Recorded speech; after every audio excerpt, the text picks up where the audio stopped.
Here we have number 2. It asks us to solve. All right. So what we need to do here is, yes, you can factor, but again, this is a traditional problem. You have an x here, just minus 16 to both sides. This cancels, leaving you with a 4x is equal to negative 16.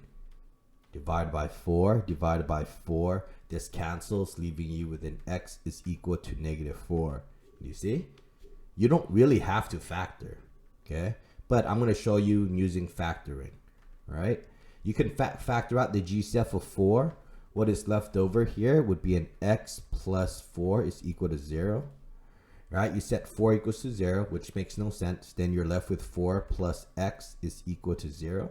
Minus 4 to both sides. That cancels on the left, which is x is equal to negative 4. Do you see how you get the same answer? All right, B. Here, you can't do the regular solving because of the x squared, but we want to make this equal to 0. So I'm going to subtract 20x to both sides. This cancels. I'm left with a 35x here. Bring everything else down. 10x squared plus 35x is equal to 0. Here you can find the GCF.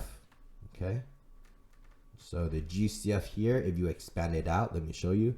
10x squared can be expanded out to 2 times 5 times x times x. 35x can be expanded out to 5 times 7 times x. The GCF here is a 5 and an x, so the GCF here is 5x. So if you pull out a 5x, what do you have left over? Well, from the 10x squared, you're left with a 2x. Then from the 35x, you're left with a 7, right? Then from here, I'm going to move this down. That's just how you find the GCF. Now I can solve. Set each term equals to 0. So I have my first term, 5x is equal to 0. And then 2x plus 7 equals to 0. Solve like normal. Divide by 5 to both sides. This cancels. X is equal to 0. Minus 7 to both sides for the second equation. 2x is equal to negative 7. Then divide 2 to both sides. You get x is equal to negative 7 over 2. Right? Okay, here we have C and D. So here, I need this equal to 0. And it's a negative x squared, so I'm going to add x squared to both sides. This cancels on the right, leaving me with a 2x squared plus 16x plus 24 equals to 0. Here I know 2, 16, and 24 has the GCF of 2. What I have left over here is an x plus 8x plus 12 is equal to 0. Technically, you want to factor this, okay? So, oops, sorry. We want to find two numbers that multiply to make 12. That adds up to make 8. Let's see if that works. 1 and 12, no. 2 and 6, that does work. 2 and 6, right? Divide by 1x, divide by 1x. So you are left with x plus 2, x plus 6 is equal to 0. Bring down that GCF of 2. Set each term equal to 0. 2 cannot be equal to 0. Now we set the first term, x plus 2 equals to 0, and x plus 6 equals to 0. The first equation, I minus 2 to both sides. I get x is equal to 2 as the first solution.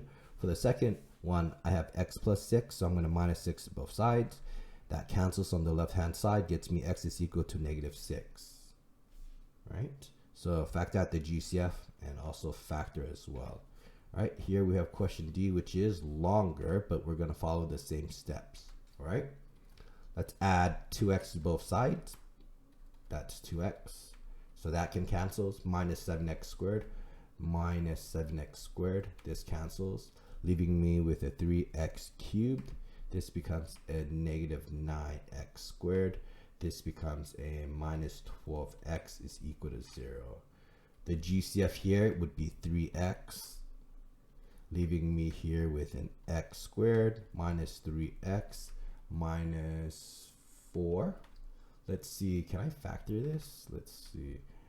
What times what equals to negative 4, and what adds up to negative 3? Is that possible? Let's try 4 and 1. Oh yes, if we put the negative on the 4. Oh, that does work. Okay. Divide by 1x, divide by 1x, because there's a 1 here. The factors are x minus 4 and x plus 1.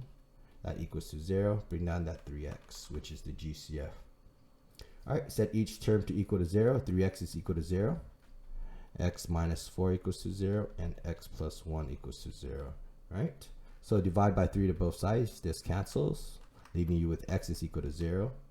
Here, it's x minus 4, so we're going to add 4 to both sides. This cancels, leaving you with x is equal to 4. X plus 1 equals to 0, so we're minusing 1 to both sides. You get x is equal to negative 1. Here, there are 3 solutions. The reason why there are 3 solutions is because here, the highest power is a degree 3.